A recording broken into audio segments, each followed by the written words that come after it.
So let's for some 30 seconds be in silence, coming back here mentally, physically, getting centered before we begin the process of the study.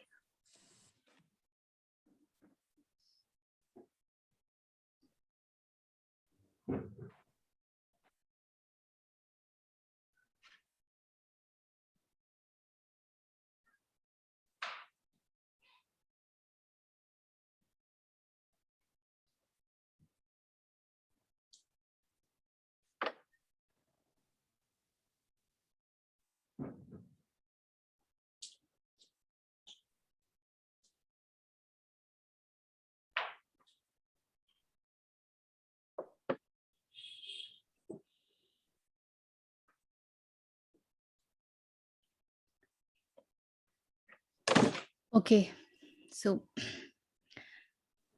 with God's grace, we begin our study in this scripture, this Upanishad, Taittiriya उपनिषद प्रमुख उपनिषदों में से एक है और पंचकोश जिसके बारे में हम बहुत सुनते हैं, उसका विवरण यहीं से आता है।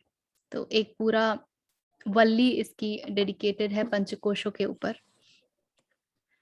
तो तैत्तिरीय उपनिषद के साथ बड़ी कहानियां जुड़ी हुई हैं। सो you hear a lot of them here there. So I just thought I'll share one very interesting story. Taittiriya का नाम उसे तैत्तिरीय कैसे मिला? So where it is found in Krishna Yajurveda. So Yajurveda की दो शाखाएं हैं, Shukla Yajurveda and Krishna Yajurveda, and this is found in Krishna Yajurveda. उसमें एक तैत्तिरीय शाखा है जिसमें तैत्तिरीय अरण्यकम है, जिसमें 10 चैप्टर्स हैं और चैप्टर 7, 8, 9 जो है उसको तैत्तिरीय उपनिषद के रूप में जाना जाता है. और उसका एक जो चैप्टर है, शायद 10 है या 5 है, उसको महानारायण उपनिषद के नाम से भी जाना जाता है. तो कहते हैं कि याज्ञवल्क्य को गुरुओं की सभा थी. वैशंपायन उनके गुरु थे और वो उनके मामा भी थे याज्ञवल्क्य के. और गुरुओं की सभा थी जिसमें कुछ ऐसा हुआ जब याज्ञवल्क्य ने कहा कि मैं बताऊंगा ये उत्तर, मुझे पता है, किसी और को नहीं पता है. तो गुरुओं ने कहा कि ये तो बड़ी इनह्यूमिलिटी वाली बात है, ये तो एरोगेंस है, तो घमंड है, गुरूर है, तो उदंडता के लिए दंड दिया जाए. तो दंड क्या दिया गया? याज्ञवल्क्य से कहा गया कि तुमने जो कुछ भी पढ़ा है, समझा है, वो सब वोमिट कर दो, उगल दो. So take it out all from your system.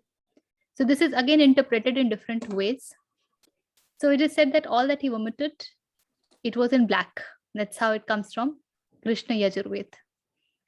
And then he said to all other fellow disciples, जो उनके गुरु भाई बहन थे, कि you all get converted into Titri bird. So that's where the name Taittiriya Upanishad comes into this.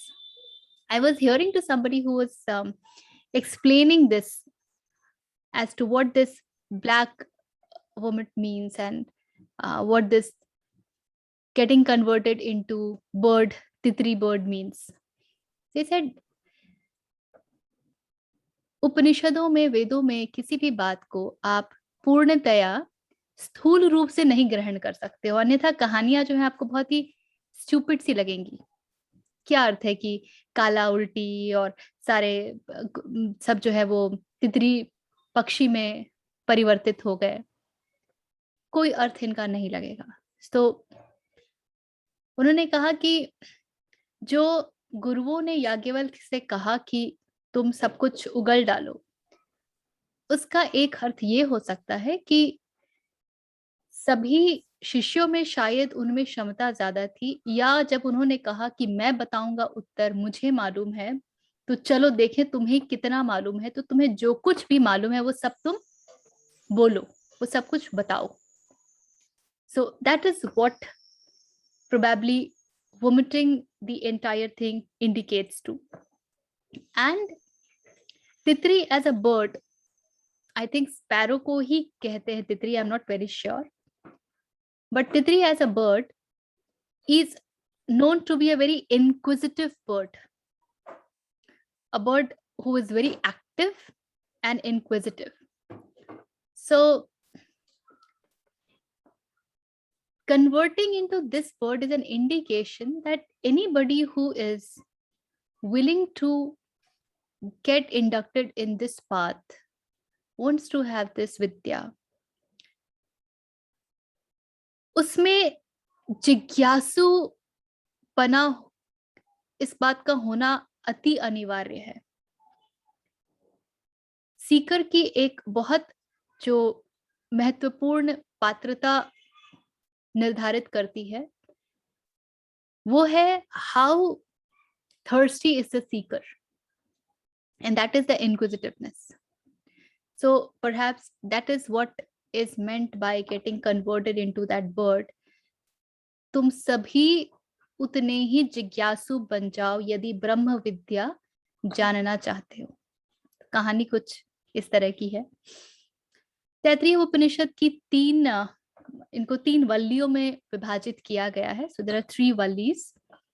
One is called Shiksha Valli. That's the first Valli. And the second Valli is called Brahmananda Valli.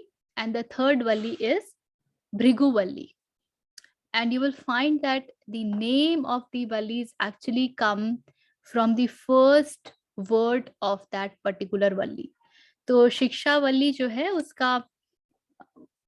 उसका आरंभ ही होता है शिक्षाम व्याख्यास्यामः, तो शिक्षा वल्ली.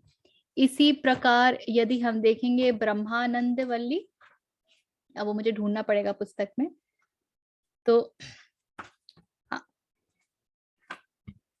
वो शुरू होता है ब्रह्म विदाप्नोति परम. तो ब्रह्म शब्द से शुरू हुआ है, अतः नाम ब्रह्मानंद वल्ली. इसी तरीके से भृगु वल्ली का भी नाम दिया गया है. तो नाम में एग्जैक्टली ऐसा कुछ नहीं है, लेकिन जो महत्वपूर्ण वो ये है कि शिक्षा वल्ली में क्या है और ब्रह्मानंद वल्ली में क्या है और भृगु वल्ली में क्या है. तो शिक्षा वल्ली में जो है आपको मिलेगा थोड़ी सी रिचुअलिस्टिक बातें, उपासना की कैसे की जाए, लोक धर्म क्या है, एक गुरु जो है अपने शिष्य को लोकाचार के लिए क्या उपदेश देता है, इस तरह की बातें प्रथम वल्ली में है. तो ब्रह्म विद्या के दृष्टि से बहुत ज्यादा श्रेष्ठ उसे शायद नहीं कहा जाएगा, किंतु फिर भी पात्रता की दृष्टि से उसका बड़ा महत्व है. And we will see into that what exactly is the rishi talking of. Brahmananda Valli is the Valli wherein it talks of Brahma Vidya, wherein you have the discussion on Panchakosha.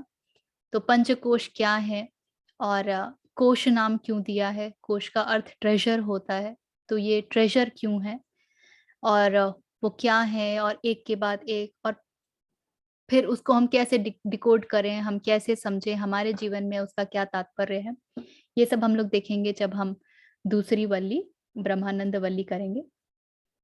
And तीसरी वल्ली जो है Bhrigu Valli, this is the conversation between Bhrigu and Varuna, rishi Bhrigu and Varuna on knowledge of Brahma.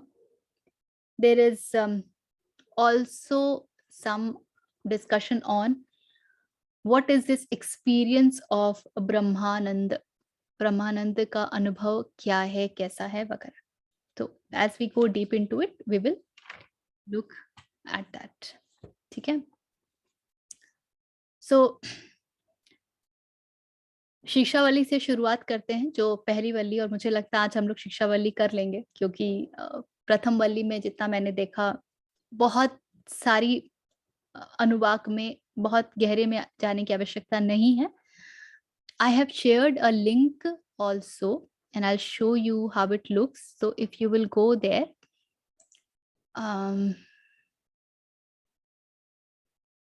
okay, you will find all the shloka. So ये this is it, this is the link that I have shared. तो देवनागरी में है, उसके बाद रोमन में वही है, और उसके बाद उसका अंग्रेजी अनुवाद है. This is it. And you will, if you search net, you will get a lot of discourses on Taittiriya Upanishad, rather व्याख्या on Taittiriya Upanishad. तो एक व्याख्या देखिए यहाँ पर है जो मैं देख रही थी, किंतु मुझे लगता है कि इसको थोड़ा सा पढ़ना जो है ना, मेरे लिए तो कठिन हो जाता है अवश्य. अगर आप लोगों को इंटरेस्ट है तो you just go to Google and say Taittiriya Upanishad PDF and you will get all that. So lot of it is available. शिक्षावली में 12 अनुवाक हैं. अनुवाक का अर्थ होता है चैप्टर्स, और कुछ चैप्टर्स तो वाकई इतने छोटे हैं कि वो उनमें बस 2 पंक्तियां हैं, तो इसलिए वो लगते नहीं हैं कि वो चैप्टर्स हैं, किंतु that is how it is created. So let's begin. पहला अनुवाक जो है वो है शांति मंत्र. So let's see the Shanti mantra of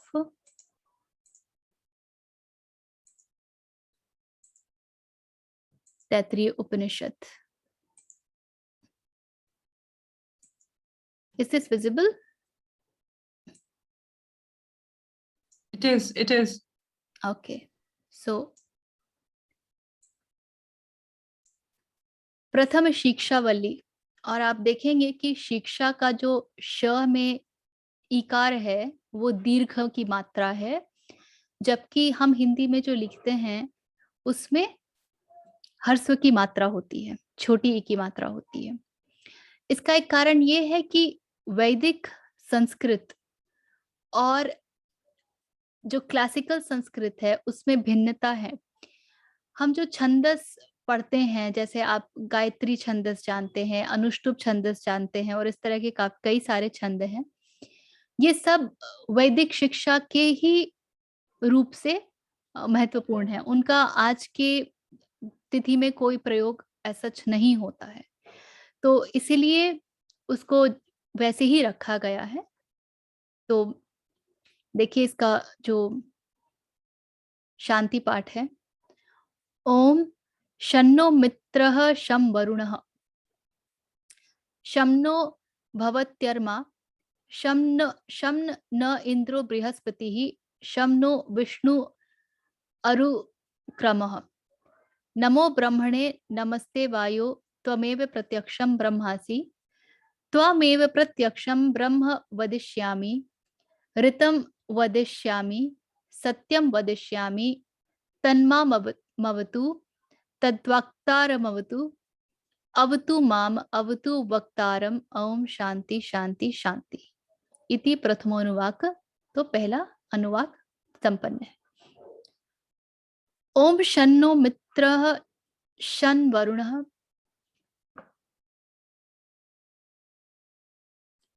मुझे नहीं मालूम आप लोगों को ये ज्ञात है कि नहीं, लेकिन जो जिनको हम देवी देवता जैसे कहते हैं ना कि इंद्र हैं, प्रजापति हैं, ये जो भी देवी देवता है ना, दीज आर टाइटल्स. ये कोई स्पेसिफिक व्यक्ति नहीं है. जैसे कि एक ऑर्गेनाइजेशन में डायरेक्टर है, सीईओ है, मैनेजर है, एटसेट्रा. सिमिलरली इंद्र एक टाइटल है. जो कोई भी उस समय इंद्र के क्वालिफिकेशन में श्रेष्ठतम रूप से बैठेगा, उसे ही इंद्र की उपाधि दे दी जाएगी. उसी प्रकार वरुण है, मित्र है. तो ये एक बहुत ही इंटरेस्टिंग चीज है. स्पेशली बृहस्पति, प्रजापति, वरुण, ये सब टाइटल्स हैं. तो ओम शन्नो मित्र शं वरुणः क्यों शांति पाठ में आह्वान किया जा रहा है? Om may Mitra be propitious to us and Varuna propitious be. क्यों मित्र और वरुण को और आर्यमान को और इंद्र और बृहस्पति का आह्वान किया जा रहा है, विष्णु का आह्वान किया जा रहा है? मित्र जो है ये, इनको कहा जाता है दिन के अधिदेव. मित्र सूर्य के लिए भी प्रयुक्त होता है. तो God of day time and also god of inhalation. So may Mitra be propitious to us. Varun इनको रात्रि का अधिपति भी माना जाता है और इन्हें एक्सहेलेशन का अधिपति भी कहा जाता है. तो inhalation, exhalation, respiration gets completed. This is the cycle.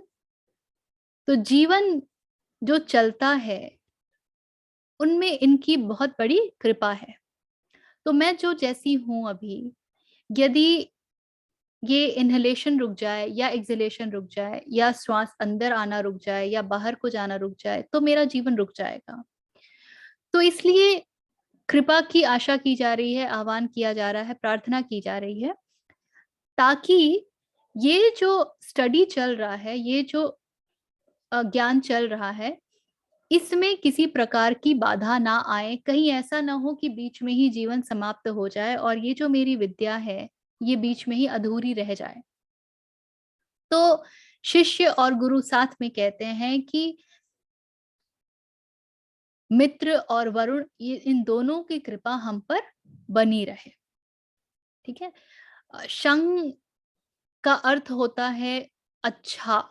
May they be good to us. आगे देखते हैं. शन्नो भवर्त्यर्मा. तो ये भवते आर्यमान, जो आर्यमा एक डेटी है उनके लिए है. Aryama is again synonymous to sun and इनको आईज का भी अधिपति कहा जाता है. Is also the deity of the eyes और द गॉड ऑफ आईज या चक्षु. चक्षु पहली बात तो रिप्रेजेंटेशन है इंद्रियों का. जो हमारी ज्ञानेंद्रियां हैं उनका रिप्रेजेंटेशन. हम एक इंद्रिय की बात करते हैं तो हम इन अ सटल वे हम पांचों की बात कर रहे हैं. तो जब ब्रह्म विद्या की बात होती है, जब उपनिषद होते हैं, तो बहुत कुछ सूक्ष्म रूप से बोला जाता है और शिष्य की पात्रता यहाँ पर होती है कि वो स्वयं समझ ले. और इसलिए पांचों इंद्रिय के बारे में ऋषि और शिष्य नहीं बोलेंगे. उन्होंने सिर्फ चक्षु के विषय में कहा है, आह्वान किया है. तो चक्षु एक तो ज्ञानेंद्रियों का प्रतीक है. दूसरा, eyes are also which goes to see. If you look at every other sense organ, they are dependent on what comes to them.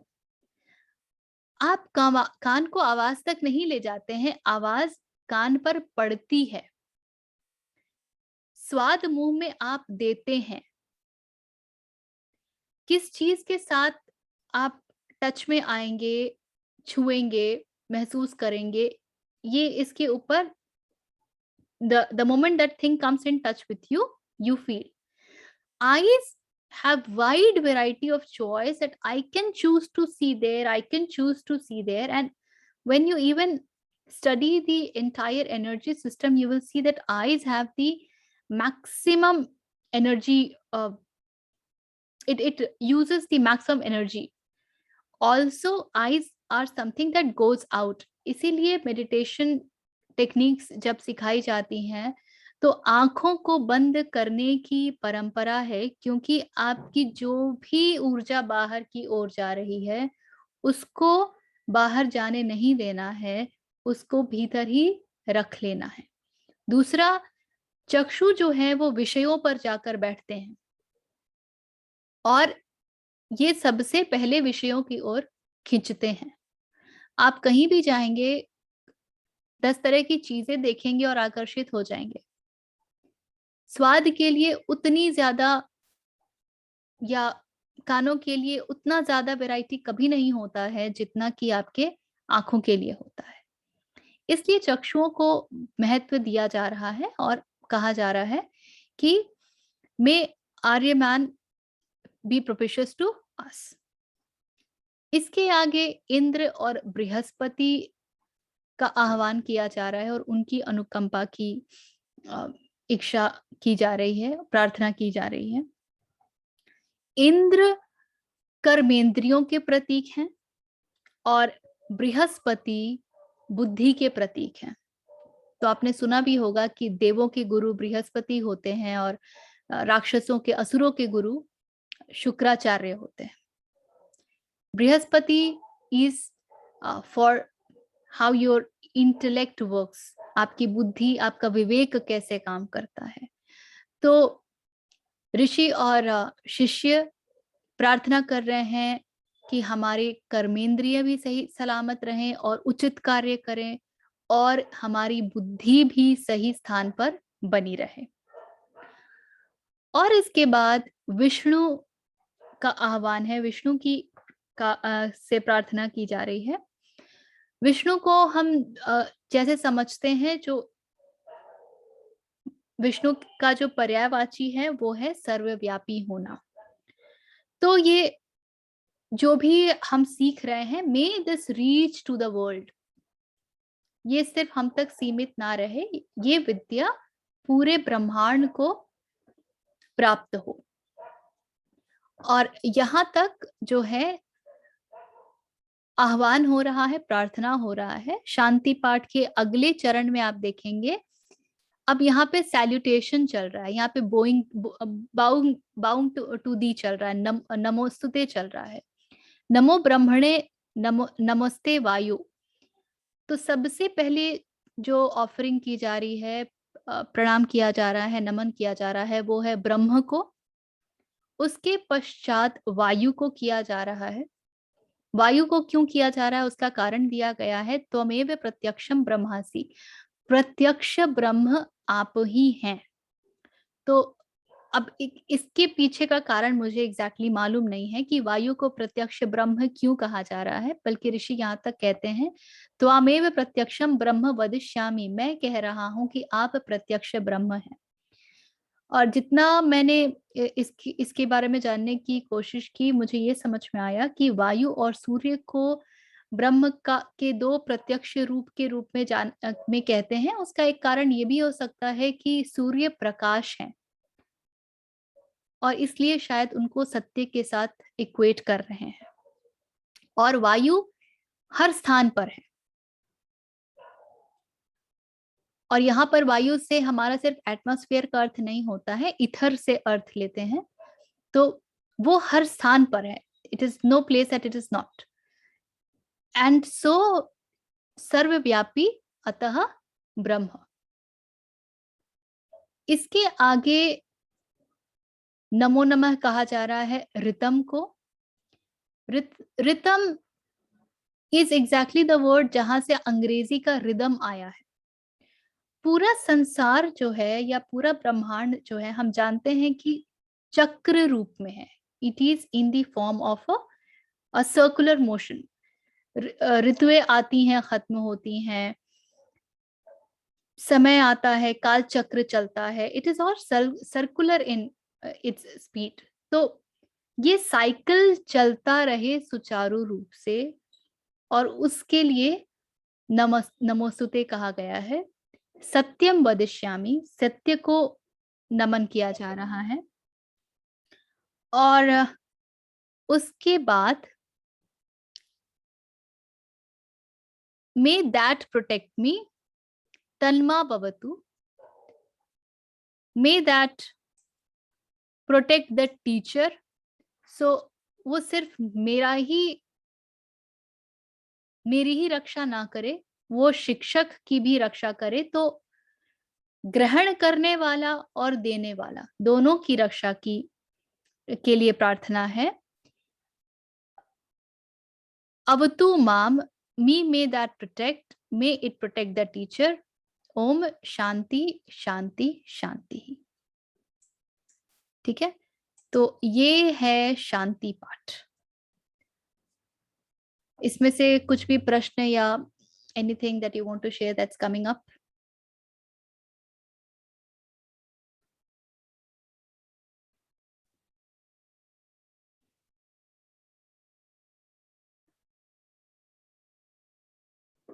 शांति शांति शांति, जैसा हमने पहले भी कहा है कि आधिदैविक, आदि भौतिक और आध्यात्मिक बाधाओं को, जिनको कि रिकॉग्नाइज किया गया है 3 प्रकार की बाधाओं के रूप में, जो कि ब्रह्म विद्या के आड़े आती हैं। When you go ahead for surrendering to that, gaining knowledge about that. Then 3 types of troubles, obstruction that come, तो 3 प्रकार की शांति उसके लिए है। अच्छा, ये टाइटल्स वाला तो समझ आया आपने जो बताया, उसके बाद वाला आप कुछ कंक्लूजन बताओगे, मतलब इन अ लेमन लैंग्वेज, जो लास्ट के 3 पंक्तियां लाइन थी। देखिए आरती, शांति पाठ हमेशा इसलिए होती है कि जो पूरा ब्रह्मांड है वो इस ब्रह्म विद्या की यात्रा में सहायक हो। They should come to support me in this journey. And how can they support me? I will be supported only when my master also will be supported, the teacher also will be supported. If any one of them goes off for whatever reason, the entire study gets obstructed. ठीक है, तो हर जगह अलग अलग कारणों को recognise किया जाता है जो कि सहायता प्रदान कर सकती है। इसलिए अलग अलग आपकी डेटीज का आह्वान है और अलग अलग स्थितियों के आह्वान है। जैसे हमने सहनावतु सहनो भुनक्तु में देखा है, पूरे ब्रह्मांड के लिए आह्वान किया जाता है, and so many shanti पाठ, and they all are calling for different kind of support.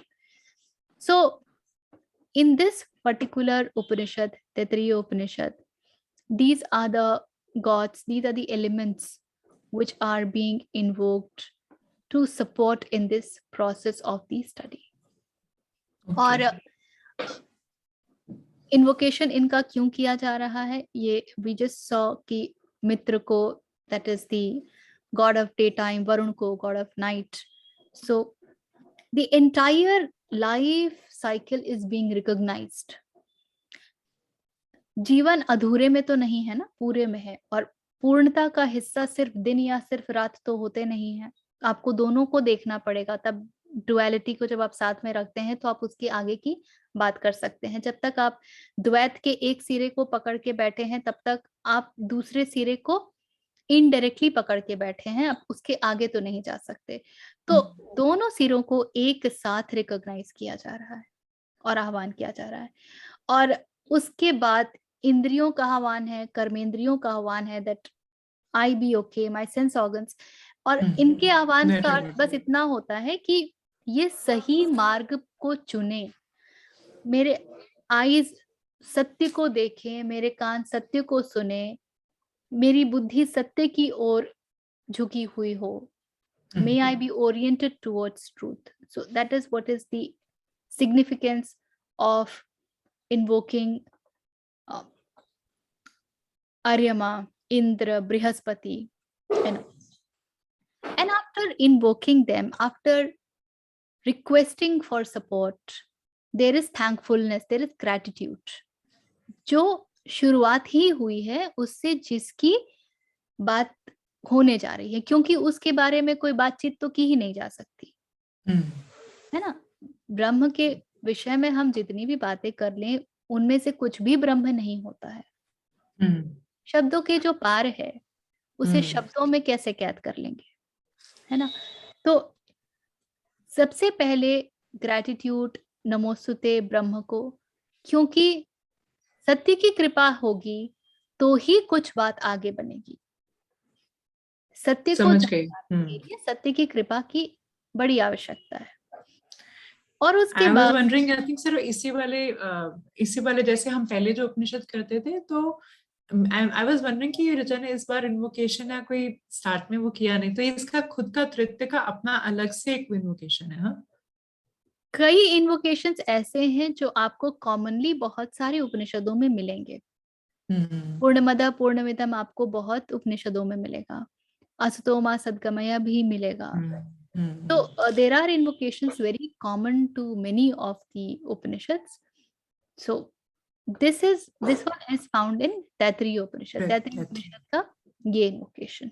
ठीक है, थैंक यू। ठीक है, ऋतम और सत्यम एक तरह से दो कार्डिनल प्रिंसिपल हैं through which this entire cosmos runs. It's all truth is the जो फाउंडेशन है वो सत्य है, एंड चक्र के रूप में चलता है, so there is rhythm, there is a force, है ना। तो and then protect me and protect the teacher, because these two are the main elements who are into this ब्रह्म जिज्ञासा। ठीक है, सो दिस इज द शांति पाठ। अब इसके आगे हम लोग चलते हैं अनुवाक को देखने के लिए। शांति मंत्र को ही प्रथम अनुवाक भी कहा गया है। जो दूसरा अनुवाक है वो है उसको साइंस ऑफ फोनेटिक्स कहते हैं। तो अनुवाक क्या कहता है, let me just read this out.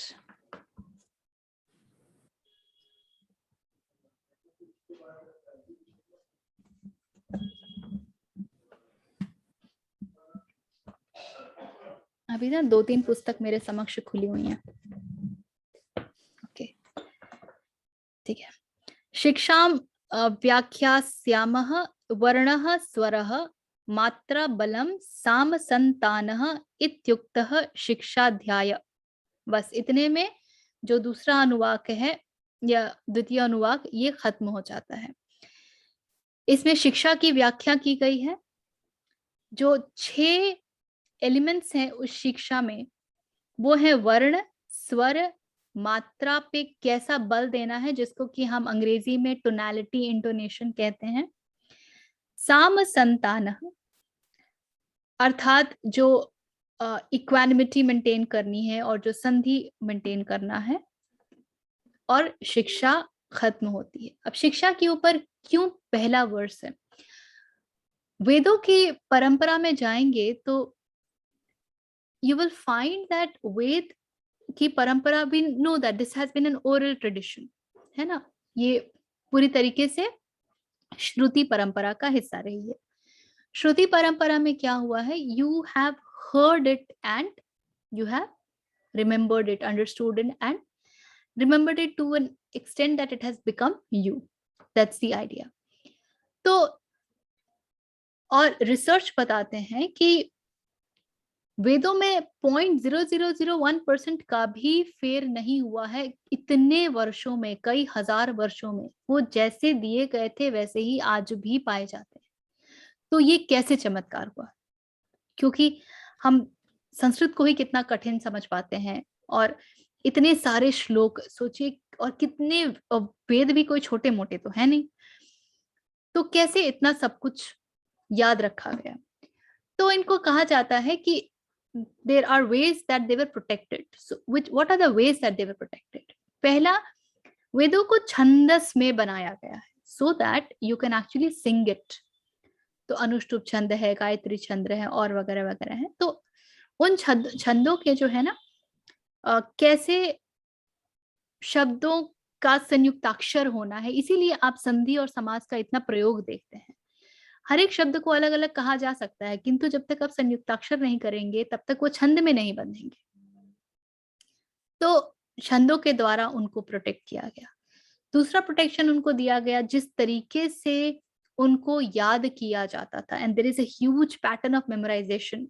And I was actually studying the basics of Rigved through some teacher, and that's where I discovered, my God, 3 line के सूक्त को इतने तरीके से याद किया जाता है कि आप भूल ही नहीं सकते हो। इनफैक्ट ये जो पूरा हम आज की पद्धति में वो जो फर्स्ट लेटर्स लेकर के एक्रोनिम बनाते हैं ना, वो सब वेदों में हो चुका है।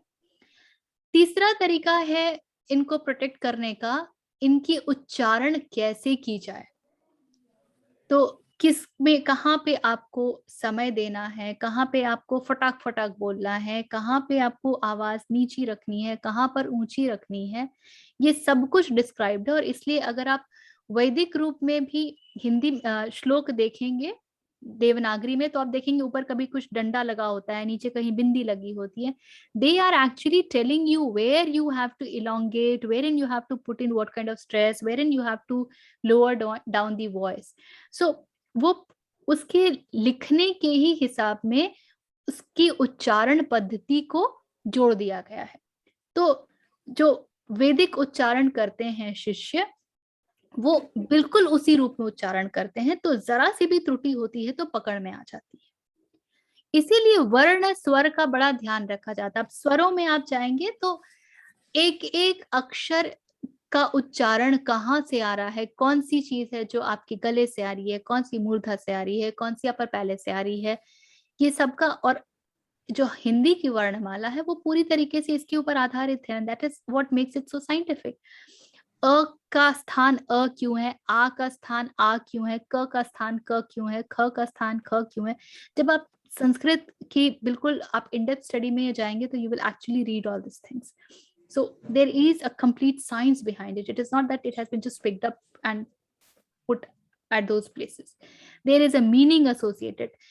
There is a perceptible meaning कि क से अर्थ ये है, ख से अर्थ ये है.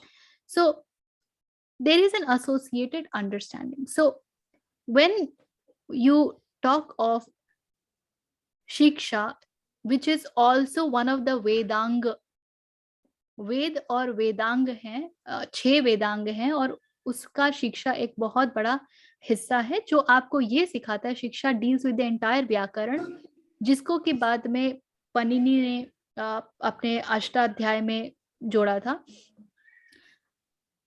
ये पूरी तरीके से आपको बताता है कि कैसे आपको प्रोनाउंस करना है, कैसे आपको समझना है, वगैरह वगैरह वगैरह. अतः उपनिषद की शुरुआत में ही ये बात बिल्कुल स्थापित कर दी जा रही है कि ये अच्छे से समझ आए शिष्य को कि वर्ण स्वर मात्रा में कहाँ बल देना है, इन सब के बारे में आपको स्पष्टता हो, ताकि आप इसको आगे उसी प्रकार विधिवत ले जा सके और कहीं कहीं कोई त्रुटि ना हो, ना सुनने में त्रुटि हो, ना आपका मन कहीं और किसी दिशा में चला जाए, और ना इसको समझने में त्रुटि. अतः शिक्षा के बारे में बात की गई है. ठीक है. जो तीसरा अनुवाक है, now that's a long one. मैं इसका हिंदी अर्थ कुछ दूर तक पढ़ देती हूँ and then I will tell you in short what exactly it deals with. हम दोनों अर्थात शिष्य और आचार्य का यश साथ साथ बढ़े, हम दोनों का ब्रह्म तेज भी साथ साथ बढ़े. यश और ब्रह्म तेज कब बढ़ेगा? देखिए, this is what we are reading on the स्थूल फ्रंट, लेकिन जब सूक्ष्म में जाएंगे तो you have to go back. यश कब बढ़ेगा? जब आप ब्रह्म में स्थापित होंगे, अन्यथा यश नहीं हो सकता. ब्रह्म तेज कब बढ़ेगा? जब आप ब्रह्म में स्थापित होंगे. तो भले ही ऊपर में स्थूल रूप से ये कहा जा रहा है हम दोनों का यश साथ साथ बढ़े, हम दोनों का ब्रह्म तेज भी साथ साथ बढ़े, कहा यह जा रहा है कि हम ब्रह्म में ही स्थित हों. अब हम 5 अधिकरणों में संहिता की उपनिषद की व्याख्या करते हैं, जिसमें 5 अधिकरण बताए गए हैं: अधिलोक, अधिज्योतिष, अधिविद, अधिप्रज और अध्यात्म. तो ये सब बेसिकली इसके बीच में आप मेडिटेट किसके ऊपर करें. लोग मेडिटेशन के लिए ऑब्जेक्ट ढूंढते हैं ना, जब कहते हैं कि मैं कैसे मेडिटेट करूं, यू लुक फॉर टेक्निक, और कई सारे लोग आपको टेक्निक बताते हैं कि यहाँ पर ओम देखो, या कैंडल लाइट के ऊपर मेडिटेट करो, थॉट्स के ऊपर मेडिटेट करो, and so many things are given to you. तो ये 5 यहाँ पे प्रकार बताए गए हैं, जहां से ये बताया जा रहा है what can you meditate upon depending upon the kind of conditioning that you carry. You can choose where you feel more synchronized, more harmonious with, and hence meditate accordingly. ठीक है ना. तो उसके विषय में है. देन जो चौथा अनुवाक है वो है मंत्र तथा विधियों के ऊपर. तो ये छोटा सा है, इसको हम पढ़ लेते हैं. नहीं, छोटा सा नहीं है, ठीक है. जो वेदों में सर्वश्रेष्ठ है, स्वरूप है, जिनका वेदों से विशेष रूप से प्राकट्य हुआ है, वे इंद्रदेव मुझे मेधा संपन्न बनाए. तो अगेन प्रार्थना चल रही है. और क्या मंत्र मैं बोलूं. सो this is the mantra which is being given to the disciple. In certain way, this is about creating your right environment in the sense of your mind, कि आपका मन तो पहले एक स्थान पर जाए. मैं अमृत स्वरूप परमात्मा को धारण करने वाला बनूं. मेरा शरीर स्फूर्ति युक्त हो, मेरी जिह्वा मधुर भाषिणी हो, मेरे कान शुभ श्रवण करने वाले हों. आप मेधा से युक्त ब्रह्म की निधि के समान हैं. मेरे द्वारा सुनी गई वाणियां विस्मृत ना हो. ये चतुर्थ अनुवाक है. इसके आगे भी है. तो हे देव, हमारे निमित्त उस श्री संपदा को ले आए जो तत्काल ही विविध वस्त्र, गौवें, अनादि पदार्थ प्रदान करने वाली हो. किसी भी शिक्षा में संसार को निम्न बोल करके उसका मजाक नहीं बनाया गया है, उसको बिल्कुल मिथ्या बोल करके उससे घृणा नहीं की गई है. कहते हैं हमारे निमित्त उस श्री संपदा को लाएं जो तत्काल ही विविध वस्त्र, गौएं, अनादि पदार्थ प्रदान करने वाली हो. Why so? Because even I can actually be into this study without any obstruction, when I don't really have to bother about food, when I don't really have to bother about anything else. So जो पीछे की मंशा है वो समझना पड़ेगा. ऊपर से तो ये हमको लगेगा कि शिष्य जो है वो भोग विलास की चीजें मांग रहा है, वो संसार की चीजें मांग रहा है, अविद्या में बैठा हुआ है. लेकिन कारण वो नहीं है. उसके आगे आप देखेंगे तो वो कहता है ब्रह्मचारी गण हमारे पास आए. So he is asking for the right surrounding. वे कपट रहित हों, प्रामाणिक ज्ञान को धारण करने वाले हों. So all these people that he is requesting for in this अनुवाक is creating the right environment.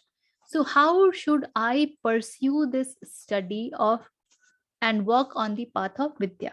That is what Anuvak 4 deals with.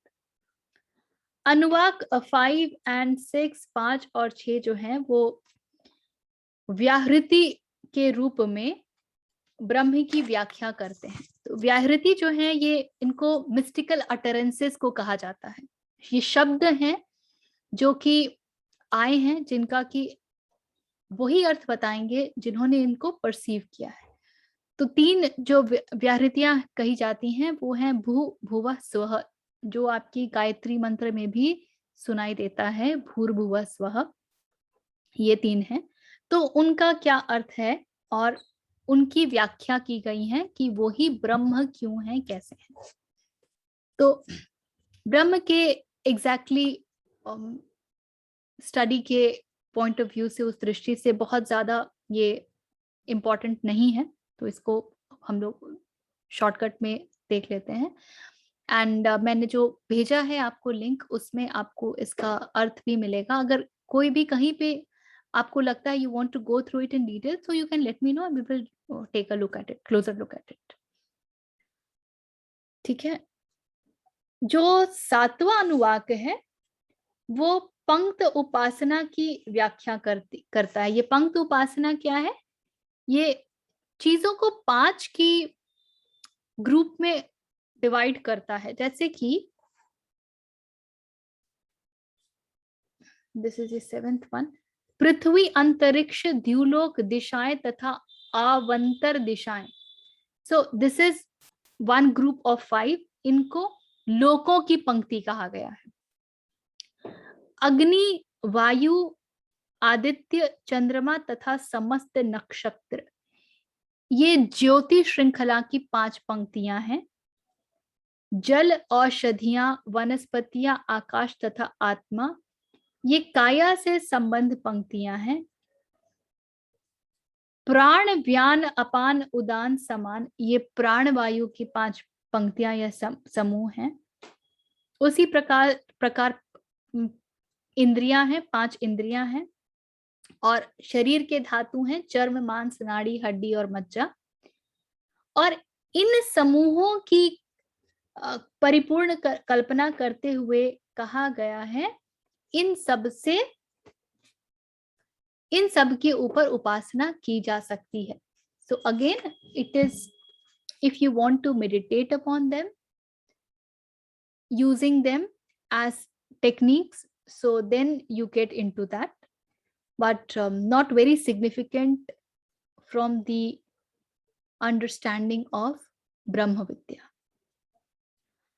8वें अनुवाक में ओम की व्याख्या है, और ओम की व्याख्या में कहते हैं ऋषि, ओम ही ब्रह्म है, ओम ही यह प्रत्यक्ष जगत है, ओम ही इसकी अनुकृति है, ओम के विषय और फिर शिष्य कहते हैं, हे आचार्य, ओम के विषय में और भी सुनाए.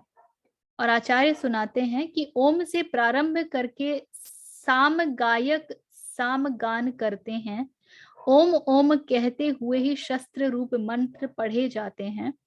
तो एक तरह से ओम की व्याख्या नहीं बोलेंगे, उसका गुणगान बोलेंगे. So what all Om is and how beautiful it is and all that.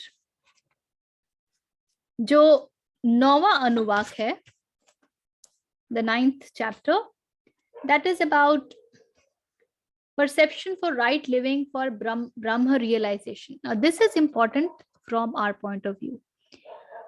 गुरु कहते हैं सत्य आचरण, सत्यवाणी के साथ साथ शास्त्रों का अध्ययन अध्यापन भी करें. Now if you will look at end of every line, he will say you do everything but keep studying the scriptures. सत्य आचरण, सत्यवाणी के साथ साथ शास्त्रों का अध्ययन अध्यापन भी करें. तपश्चर्या, इंद्रियों के दमन, मन के निग्रह के साथ साथ शास्त्रों का अध्ययन अध्यापन भी करें. So he is giving you the tools. इंद्रियों का दमन, मन के निग्रह और तपश्चर्या. और अब ये तो था कि भाई ब्रह्म विद्या के लिए मुझे क्या करना चाहिए. इसके आगे कहते हैं प्रजा उत्पत्ति, प्रजनन, प्रजा वृद्धि के कर्म के साथ साथ शास्त्रों का अध्ययन अध्यापन भी करें. सो संसार में रहकर अविद्या को, जैसे जो हमारे 4 आश्रम रहे हैं, जब हम अपने 4 आश्रमों की बात करते हैं, हमारा पहला ब्रह्मचर्य है, उसके बाद गृहस्थ आश्रम आता है.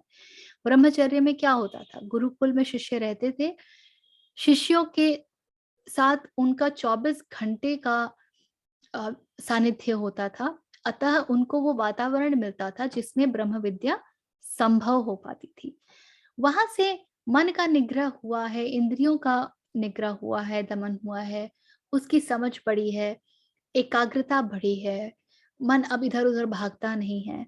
और जब आप अपने आप को पूरे तरीके से समग्र कर लेते हैं, तब आप जाते हैं अपने घर वापस, जहां पर आप गृहस्थ आश्रम में प्रवेश करते हैं. अब गृहस्थ आश्रम का अर्थ ये बिल्कुल नहीं कभी भी होता था कि आप संसार में खो जाएं और लिविंग स्टैंडर्ड बनाएं और कमाएं और मेरे घर में ये संपन्नता हो, वो संपन्नता हो. नहीं, ये कभी भी नहीं था. गृहस्थ आश्रम का अर्थ था जीवन यापन अच्छे से हो, क्योंकि प्रकृति का चलना उसका नेचर है और प्रकृति को चलनी है, इसीलिए प्रोजनी का इंपॉर्टेंस है, इसलिए संतानोपत्ति का इंपॉर्टेंस है. और इसलिए जब आप शास्त्रों के पास जाएंगे ना, तो वहां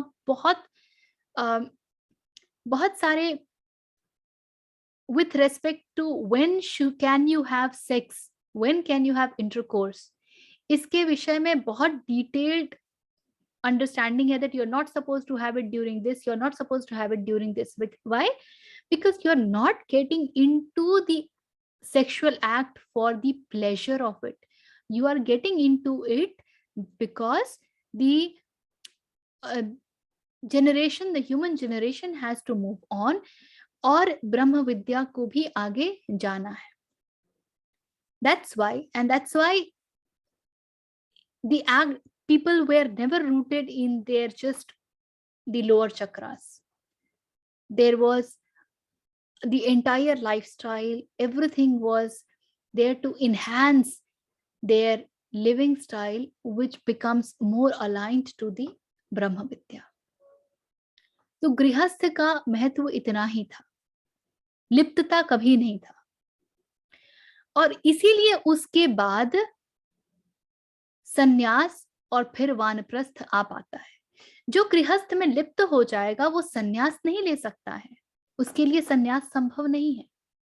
तो आप गृहस्थ में निर्लिप्त भाव से हर उस कार्य को करते हैं जो जीवन यापन के लिए आवश्यक है, संतानोत्पत्ति करते हैं, और उसको आप गुरुकुल भेजते हैं उसके ब्रह्मचर्य के लिए।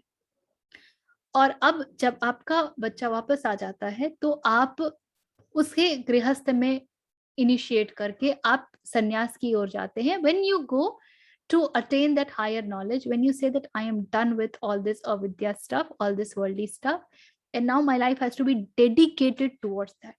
But even in all those years of brahmacharya and grihastha, the one pointedness was never lost. ये सन्यास के समय के लिए है ऐसा कभी नहीं था, क्योंकि वेदों का जो अध्ययन था वो तो ब्रह्मचर्य में ही शुरू हो चुका था, और फिर सन्यास के बाद वानप्रस्थ होता है। तो ऋषि कह रहे हैं कि प्रजा उत्पत्ति, प्रजनन, प्रजा वृद्धि के कर्म के साथ साथ शास्त्रों का अध्ययन अध्यापन भी करें। So at any given point of time you are not supposed to stop the study, the sangati of the scriptures. रथीतर के पुत्र सत्यवचा ऋषि कहते हैं सत्य ही इनमें श्रेष्ठ है। तो एक तरीके से ये जो ऊपर इन 3 पंक्तियों में आचरण दे दिया गया है। What is to be done? How should you live? What all you must do? That in a short has been given. और आगे कुछ और बातें हैं जो दिखेंगी बहुत मोरलिस्टिक, बट अगेन जब आप उसको सूक्ष्म दृष्टि से देखेंगे तो you will see the things which are more subtle and which are more aligned to the विद्या। ठीक है, ऋषि कहते हैं सत्य ही इनमें श्रेष्ठ है। पुरुषिष्ट के पुत्र तपोनित्य नामक ऋषि कहते हैं तप ही सर्वोत्तम है, और मुद्गल के पुत्र नाक मुनि कहते हैं शास्त्रों का अध्ययन और अध्यापन ही सर्वश्रेष्ठ है, क्योंकि वही तप है, वही तप है। तो तप को, तपश्चर्या क्या? तपश्चर्या शास्त्रों का अध्ययन, क्योंकि शास्त्रों के अध्ययन में आपके मन के ऊपर आपका पूरा पूरा कंट्रोल आता है, आप मन को समझ पाते हैं। You become the master of mind, you are no more the slave of mind, and hence the study of scriptures, and that exactly is what is tapasharya। जो पूरा प्रोसेस है वो कभी भी ये नहीं होता है कि आप अपनी परिस्थिति को छोड़ के, घर को छोड़ करके हिमालय की ओर पलायन कर जाएं और किसी आश्रम में चले जाएं।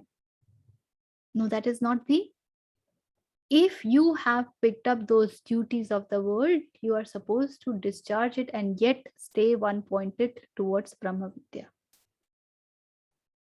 So that is what the Rishi is saying. अनुवाक 10 में जो है वो स्वाध्याय के मंत्र हैं,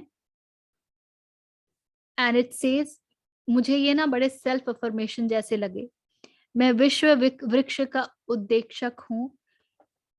So let me also give you the English translation.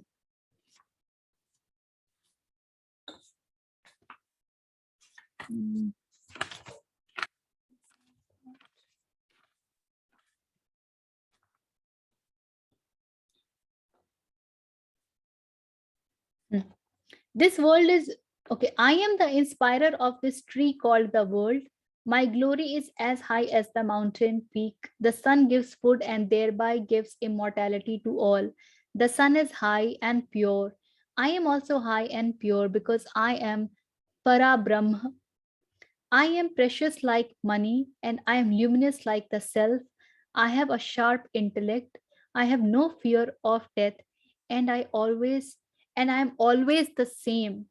This is what the sage Trishanku said after realizing the self. तो ये ऋषि त्रिशंकु की ज्ञान अनुभव से युक्त वाणी है, और इस वाणी को शायद ऋषि दे रहे हैं, बहुत क्लैरिटी नहीं है क्यों दे रहे हैं, लेकिन यदि आप इसके ऊपर मेडिटेट कर सके, आप इसके साथ रह सकें, तो जो इसका रिजल्टेंट होगा वो ये होगा कि whenever you are in Maya, you will be able to catch it, कि ये तो माया का काम है। जैसे कि फॉर एग्जाम्पल ये कहा जा रहा है, मैं I am always the same, तो मतलब जहां कहीं भी परिवर्तन है वहां ट्रूथ नहीं है, वहां माया है, वहां इल्यूशन है। I am luminous like the self, and I'm precious like money. So the moment you make anything else more precious to it, you need to correct yourself. That looks precious because that is money is important to run in the world, but that is not really what the most precious thing is. So these are self-correcting statements. This is how I have looked at it. My glory is as high as the mountain peak. So, it is very easy to not say this, because the moment you say my glory is as high as a mountain peak, there is also a responsibility on you to take any action or conduct your life in a way which is in alignment to that sentence. Any sentence, anything that you do that pulls your glory down, your alignment goes off. Now what you are saying becomes untrue. So the moment you say this, there is a responsibility on you. So this is a self-check methodology. The sun gives food and thereby gives immortality to all. The sun is high and pure. I am also high and pure because I am Para Brahma. And the moment you say that, you take away all the liberties from yourself to do all the stupid stuff. मैं छोटी चीज तब तक कर सकती हूँ जब तक मैं अपने आप को उस लेवल पे देख पाती हूँ। जैसे आप जहां पर हैं, आप एक भाषा का प्रयोग करते हैं और आप कहते हैं कि यार ये लोग, कुछ दूसरे लोगों के विषय में, कि यार ये लोग कैसी भाषा का प्रयोग करते हैं, what kind of language they talk, नाली के कीड़े मकोड़ों जैसी बात करते हैं। आप क्यों नहीं कर पाते हैं? Because you do not align yourself to that, you do not, आप अपने आप को उसके साथ नहीं रखते हैं। You say that you are above that. You don't reflect that. And so that liberty from you is also taken away, that you use that language. So the moment you declare yourself to be that high, the liberty to do those smaller stuff, कि हमने यहाँ gossip कर ली, हम वहां जाकर के shopping करते रह गए और हम सब भूल गए, and I spent my entire day like that, and मैंने तो इंद्रियों को खूब नाचने दिया। अब आप ये सब नहीं कर पाएंगे, ठीक है? So this is a great way of reminding oneself and holding oneself. You declare yourself to be that. अब जो आप ये बड़े बड़े ट्रेनिंग्स में जो चलते हैं, self discovery and self realization, उसमें क्या क्या कहते हैं? They give you certain words, sentences, जैसे इसको पेस्ट कर दीजिए, you have to look at it every moment, as many times in the entire day. What is that? You are aligning yourself to that. So this is what the rishi is doing. Anything till now?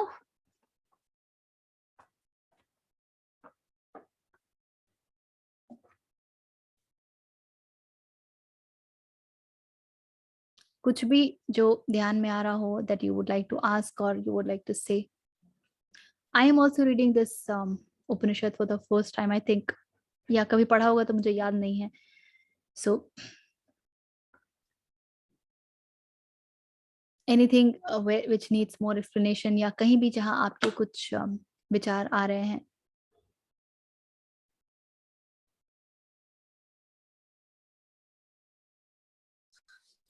Richa जी नमस्ते। एक चीज मैंने कहीं सुनी थी। Am I audible? या जय बोलिए. एक चीज मैंने कहीं सुनी थी कि जो कृष्ण यजुर्वेद जो हम बोलते हैं, तो आई थिंक वो कहीं-कहीं ऐसा भी है कि जैसे और वो ब्राह्मण पाठ होता है, शुक्ल यजुर्वेद है, और कुछ जो पाठी है वो दोनों को मिश्रित करके जो पठन करते हैं, तो उसे कृष्ण यजुर्वेद भी कहा जाता है। कंटेंट सेम है, लेकिन वो मिश्र हो जाते हैं। इसी वजह से काफी लोगों के जो ब्राह्मणों के सरनेम से वो भी मिश्र जैसे हम सुनते हैं।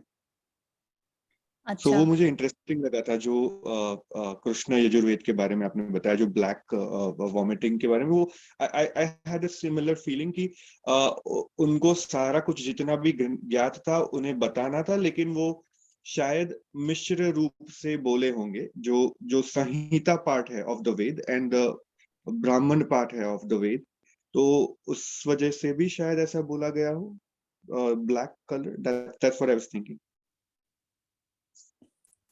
मुझे वाकई इसके बारे में बहुत डिटेल्स नहीं मालूम है, एंड हो सकता है आप जो कह रहे हैं वो सही है। मुझे कृष्ण और शुक्ल के बीच का भेद भी बहुत नहीं मालूम है, क्योंकि फिर उसके लिए मुझे यजुर्वेद के पास जाना पड़ेगा, जो मैं नहीं गई हूँ।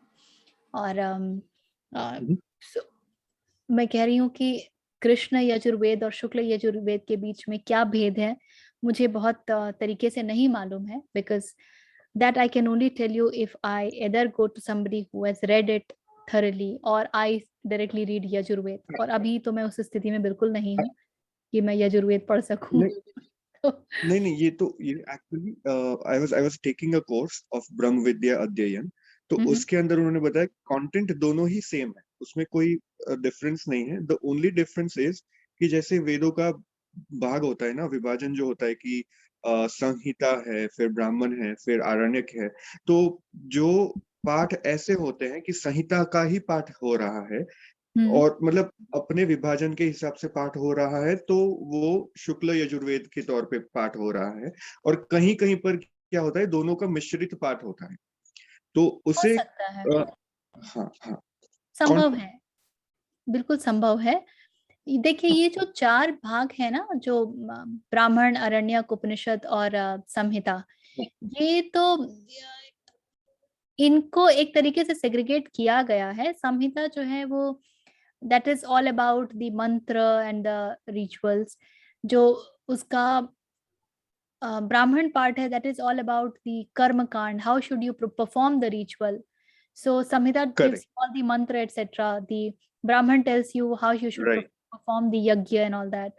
Aranyak hai, that is the correct, philosophical interpretation of all that, and Upanishad is about Brahma Vidya. तो ये तो आपको करेक्ट। चारों अलग अलग मिलते भी हैं। और उपनिषद को वेदांत इसीलिए कहा गया because that is the most beautiful, the सबसे उत्कृष्ट जिसको कहा जा सकता है ना, the crux of the superlative. Whole. So वेदों का उस हिसाब से वहां पे अंत हो जाता है कि इससे ज्यादा खूबसूरत, इससे ज्यादा उत्कृष्ट, इससे ज्यादा उच्च तो अब कुछ और हो ही नहीं सकता।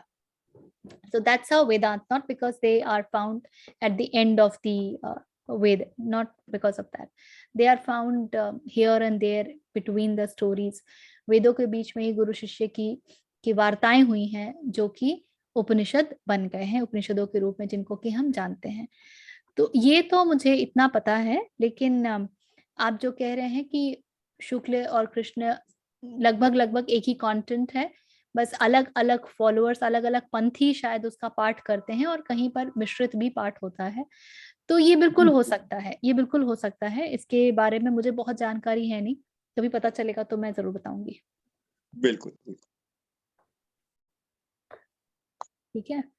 सो 10वें अनुवाक तक वी हैव डन। 11वां एंड 12वां अनुवाक रहता है। 12वां तो फिर से वही शांति पाठ है, जिसको कि अंत में भी कहा गया है। 11th थोड़ा सा हम लोग देखेंगे because it gives us the code of conduct and it looks like माता को देवी जानो, पिता को देव जानो एंड ऑल दैट। तो we will look at it in a little detail, because although they look like very moralistic, there is something beyond it which would be nice to look at. And then after we will move to the second valli, which is the ब्रह्मानंद वल्ली, जहां पर पंचकोश के बारे में विस्तृत रूप से बताया गया है। So we will look at each of them. ठीक है? That is what we will do coming Sunday. So anything till now? Nothing? Okay. So फिर let's do the Shanti part and then we will close. Please close your eyes, sit straight. If you know it, you can sing along with me. Otherwise, you can just stay with it. Om Purnamadah Purnamidam Purnat Purnamudachyate Purnasya Purnamadaya Purnameva Avashishyate. Om Shanti Shanti Shanti.